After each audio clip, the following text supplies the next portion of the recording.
Okay. Uh, my phone just struck 2 o'clock my time, so I don't want to keep people waiting.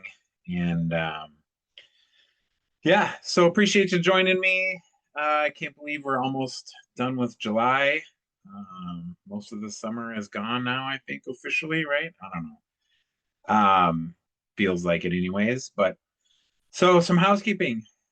I know I chimed in a few minutes ago, but with this is will be a open mic question answer for the last 20-30 minutes or however long people want to stay on a chat. But um feel free to post anything and everything. I believe I opened it up so that everybody could see everybody's questions and comment on those questions. So um interact there how you want, and then I may throughout the presentation kind of peek at those and answer those along the way. So yes, so thank you. I know our webinar title today, Streamline Payments, and kind of talk about the power of integrated processing.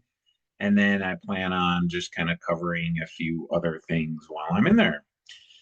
All right.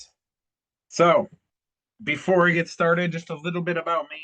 Uh, I had to update this slide because I think I'm officially over 20 years in this space, kind of working with small to medium size independent properties, centered around um, software and all likes. And I I live in Minnesota. I was born in Minnesota. I don't plan on leaving Minnesota, although sometimes I get pulled down to the Carolinas and it's really nice. So I don't know. I'm gonna stay in Minnesota for now.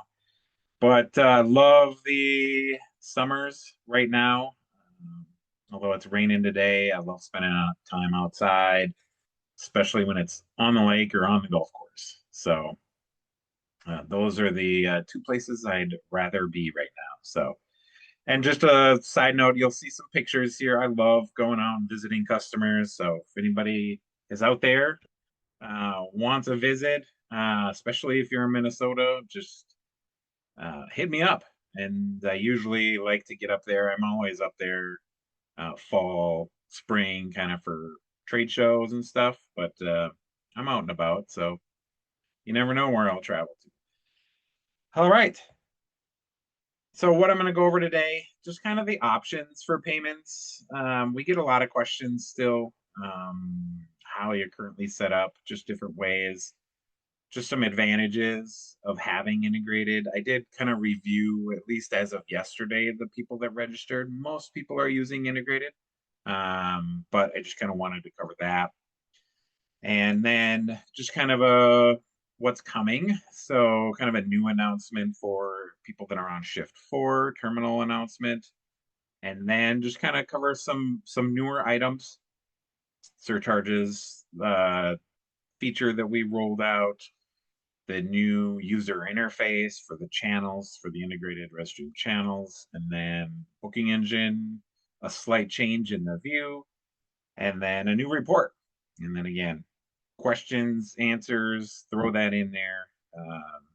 And we can even do the unmuting thing if you want to ask something live when we get there. So all right, so I wanted to sort of set up a diagram because we have customers in each one of these sort of segments. We have people that are not integrated at all with their payments. I think there may be a few on here today, which means anytime you enter a credit card number in there, we securely keep that information. But then every time you want to process against it, you kind of have to look up that credit card number, go over to a separate terminal, punch all that stuff in, then come back into rezStream and tell rezStream you actually took that payment somewhere else. So that's kind of like the total non-integrated. It works. It serves its purpose, but it is just not streamlined. The middle diagram there is for folks. We have, I think, a decent amount of people with this. So it's kind of using a gateway. Most of the time it's with Shift 4, but there are some people who, with our newest partner Nexia, are using their gateway only. So it's actually integrated, which means you can process credit cards right within rezStream. However, there's a middleman, right? So either Shift4 or Nexio is kind of like your middleman. And then there's a cost to that, right? So the biggest thing is probably the cost. And then in addition to that, support. Because sometimes if a payment fails, did it happen at the gateway? Did it happen at the processor? Somewhere in between. So it's just a little bit more difficult there. And then finally, obviously what we would prefer, just because it's super easy, it's actually the least expensive if you just go right directly integrated end-to-end solution with either Nexio or Shift4. Threw some benefits in there. I did want to kind of make a note because we get this question a lot when we call people and say, hey, I think you're using the gateway, and they don't really know. So how do you know if you're a gateway only? If you're getting a bill from Shift4 or Nexio, it should probably just say gateway transactions. It could be anywhere from $20 to, I think Shift4 is several $100s sometimes. But then you're also getting another bill for processing. That means you're using a gateway only solution with Shift4 and Nexio. So 2 bills, you can eliminate one of those by 2 some of the features. So this would work for gateway only. So the only scenario this wouldn't work for is if you do manual, totally non-integrated. But payment links, we still get questions. People aren't quite sure or we're aware of this feature. So I'd like to mention it anytime I talk about payments. But you can use a link in any type of letter. So confirmation letter, the little tip that I put down here, schedule an email that goes out the night before their departure. And it just has kind of their checkout instructions. And then if they want to just kind of pay the balance due, they can click on a link and make that payment. One note here is in that letter, if you don't use, you'll see in this photo here, it says you can use this link. You can change that. So I've run across a few customers where they use just kind of like the big long string and it doesn't necessarily look good. So reach out to support. It's just a letter code there that you can then change what that says for the link. But it just allows your guests to click on that link, see their invoice, put in card number, and pay it. Second big benefit for integrated processing that you wouldn't get if you're not integrated is reports. So you can kind of pull payment, credit card transactions report right in rezStream. It's just kind of an example. So you can put in the dates or the day. Sometimes this happens every day. You just kind of run this and see what cards you took and totals there. And then finally, it's just a more streamlined process. You're not having to take the time to, go to a different terminal, punch things in, the customer's waiting. If they use the payment link, it's just much easier, quicker. Sometimes they don't even necessarily need to swing by if they've paid. Some of our customers just say leave the key or whatever on the table on your way out. So what is coming? So this is a shift. So for those of you that are using Shift4, if you sign up with Shift4, I can't remember the date, a few years ago or before, which we've had it for a long time. We had an EMV, chip card reader that went out of stock probably about a year ago. So there was no real terminal support. But this is actually in pilot. So this is an actual Android A800 terminal. It's super fast. It does tap to pay as well as, inserting the chip and swiping, last resort swiping. But it supports Google Pay, Apple Pay, all of those scenarios. Super fast. It's really a modern interface. It kind of uses that Android, like I mentioned.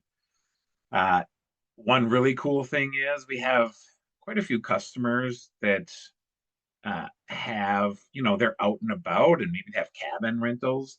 This thing is portable. So it has an embedded battery that you can literally go with your phone. rezStream is on your phone and take this terminal, and you could process payments down at the dock or any scenario like that. So there's Wi-Fi embedded battery.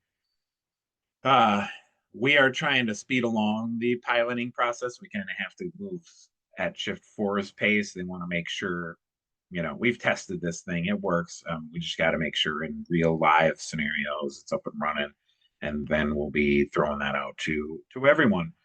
So expect that, in the next month or so, hopefully sooner, that we can just announce it, and then you can reach out to Shift4.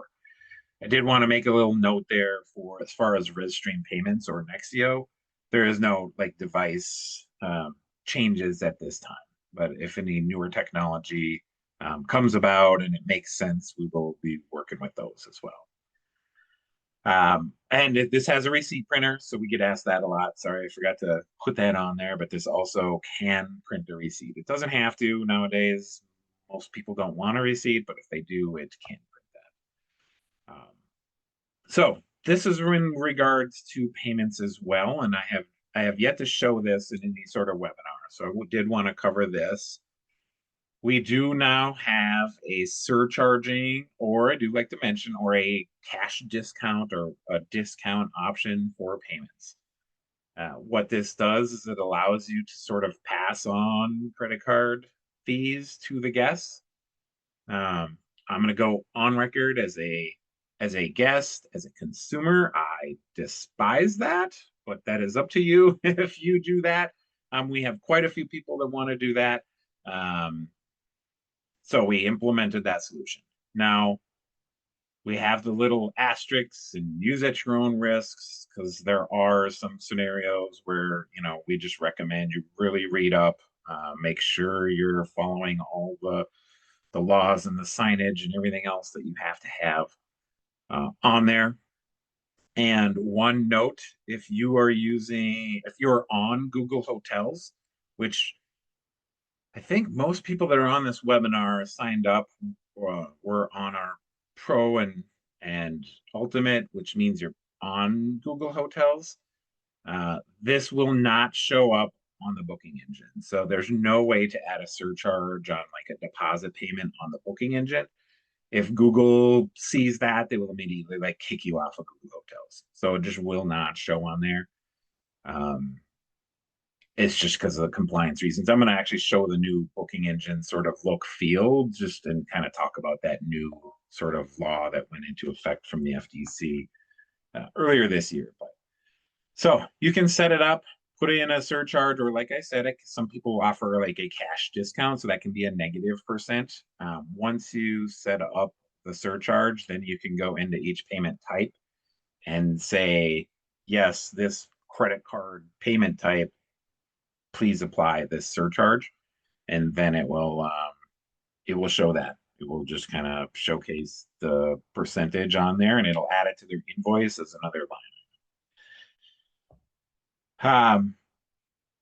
Okay, so kind of switching away from payments. Let me just make sure there's no questions so far on payments. If there is, feel free to put that in there. I have one question about Akia, so no, and I'll address that, Bob, maybe towards the end. Like I said, I don't have a ton of slides here, a ton of information to go over, so Q&A at the end here. But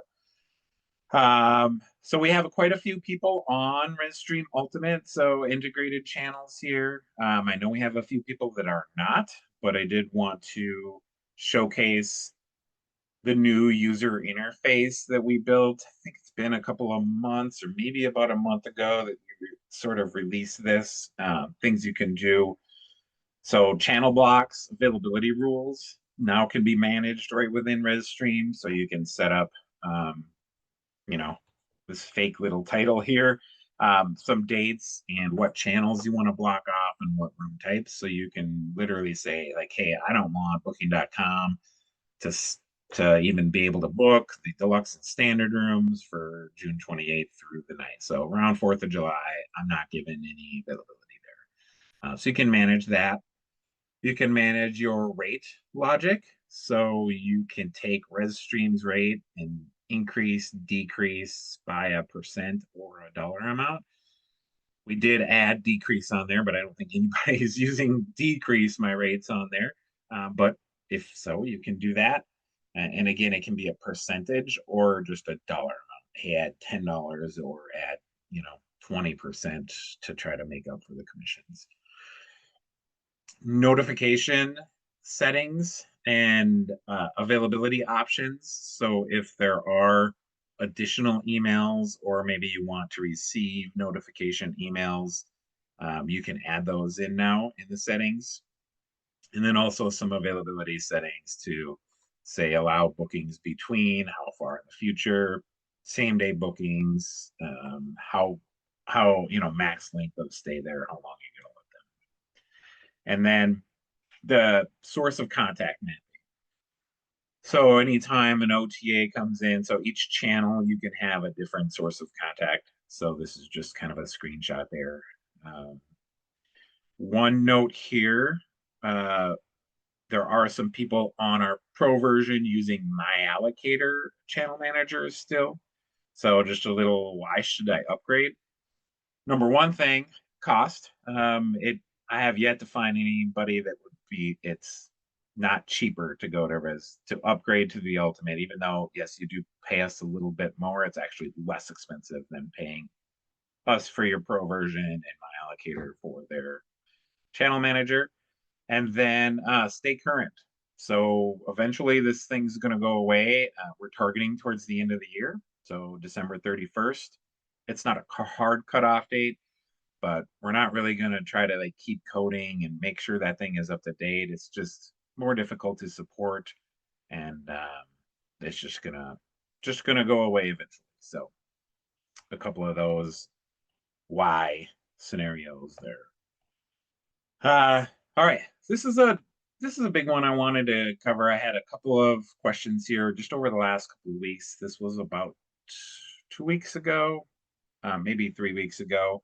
We changed this. So here's a little note, kind of as a why.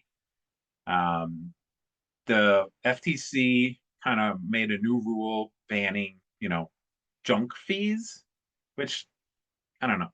They use that term. It isn't necessarily junk fees, but it's just additional fees that are basically required when you book. Um, or you'll see screenshots here. We used to show the rate, so like $225 a night, and then it wouldn't be towards the end that those fees actually start showing up. So Airbnb, everybody has to follow these rules. So now you're going to see this everywhere. But in this scenario on the left hand side, I don't know if you can see my cursor, so I'm pointing on the left hand side, but so I kind of have some arrows pointed there. So it's $225 a night, but we put the total on there, and that actually includes the fees. So it's $225 a night for the actual room rate, and then there's going to be some fees that add up to $500. Now it does not include the taxes. This rule does not require us to show the taxes at this point. So this is before tax still, but including the fees. So this is a screenshot over here on the left of, multiple different rates showing those tabs. And then the one here center bottom is the view for if you just kind of have one rate for a room for that time period where you're not seeing the tabs. So yeah, that one I always encourage people. Hopefully you're going out there looking at your booking engine. If you happen to see anything, it's been out for a while. We did just change something yesterday just because somebody brought it to our attention, a minor thing. So, but go out, take a look at your booking engine, make sure it presents how you want it to present. All right. We added a new report. I think this one sort of snuck under the radar. I don't think we've done any announcements, but I did want to show it because I really think this is cool, especially for marketing purposes, maybe. We've always had can't remember, it was guest lifetime value report, and it was just you click the button and it just showed all of your guests and with just a bunch of money, and there was really no way to to really do anything with that report. But now we've added a report that you can start to query things. So by stays and dates. So I added two screenshots and maybe different scenarios. So you'll see on the left hand side here, I just did a query for basically staying the anything before 2024 that doesn't have any future stays. So they've stayed with me before this year, but they're not currently scheduled to visit me in the future. So that could just be a good email list that you could export to kind of target those people. The bottom one is people that have stayed 10 times after June or January 1st of 2023. So past days start means like, hey, starting in 2023, how many people have stayed a minimum of 10 times? And then I just said, ignore future stays. Like, I don't really care. I just want to see who has stayed with me. So in this example, in my fake demo database, there was 5 people that matched that scenario. And it does show like first day, last day, how much they've paid with you, how many nights. So it's kind of a cool little report. If you want to reward some guests, again, this might be a perfect scenario where you export this and do a little email campaign and reward those people with a massive discount. Maybe you're gonna have like a weekend that everybody's gonna come stay. I don't know. You can kind of think of marketing for these reports, but try them out. I think they're really cool. I think they'll really help with marketing and finding those guests that are really valuable to you. So, okay, so that is about all of. I didn't want to, sit here and fill slides upon slides. This is mostly just a user group session here. I wanted to just kind of open it up. And before I get started, because I know I'll forget if I don't mention it now, since it's in here, we do have a Facebook user community. So if you've not yet done that, just search for rezStream user community on Facebook, and you can ask to join. It's only open to users. We are trying to get people, post questions to other users, react to people's questions, answer them. We poke in from time to time and answer questions or maybe ask a question to our user group. I'd like to kind of use that as if we're thinking about adding a feature, maybe asking our user community for feedback maybe before we roll it out. So, maybe you'll get a sneak peek on some other things that are coming too. So, okay. Pam, I saw a hand raised. I'm going to get to you in a second. I'm going to answer Bob's because he wrote this question right away. So, are there plans to add improved two-way traffic with Akia? We use a registration card for the guests, check in online, import travel companion's name as well as travel time, big bonus, alerted. Yeah. Okay. So the short answer is yes. The longer answer is, in order to do that, we are updating the back end of our software. We're actually kind of doing that right now to allow that API to, I don't know, trying to think of a word, become more beefy, allow more things, allow more two-way. So the short answer is yes. When they check in, throwing it back into rezStream as a checked in. So that is on the radar. There's just some sort of back end work that needs to be done. It needs to be done for a variety of things that we plan on, that we hear feedback on, like improving the rates, building rates, and adding rates for every year. So just some of those things that we're hard at work. You guys don't get to see those, unfortunately. Internally, we get to kind of celebrate progress. Externally, there's really not much people are seeing there. So, Pam, are you phasing out rezStream Pro towards the end of the year? Will EMV terminals work with rezStream Pro version? So We're not necessarily phasing out rezStream Pro. We're phasing out the integration with MyAllocator.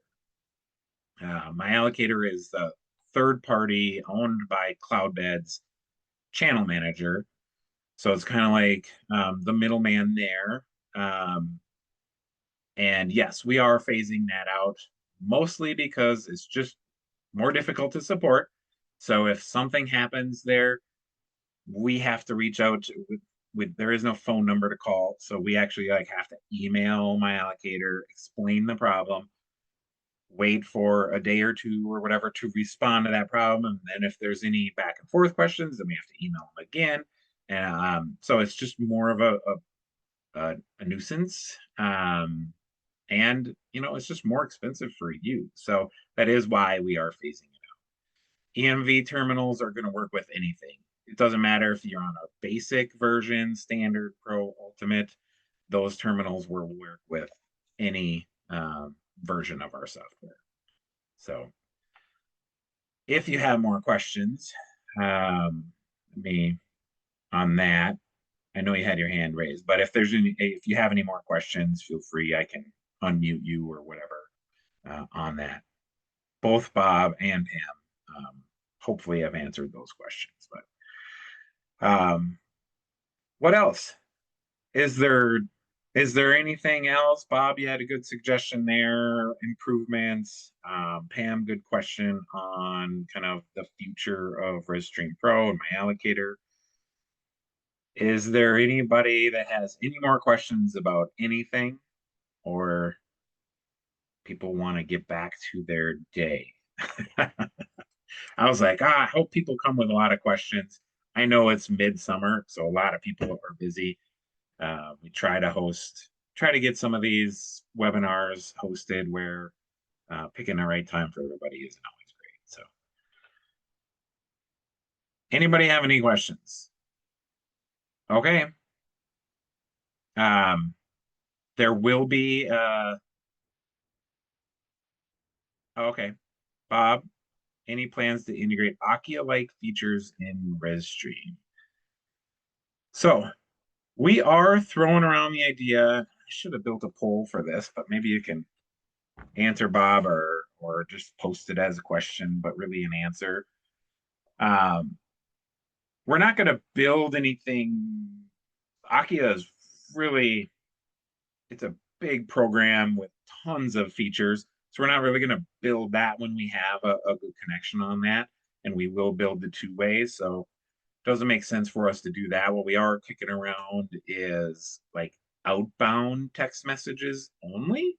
There are some people who are like, I just want to text people, and that is it.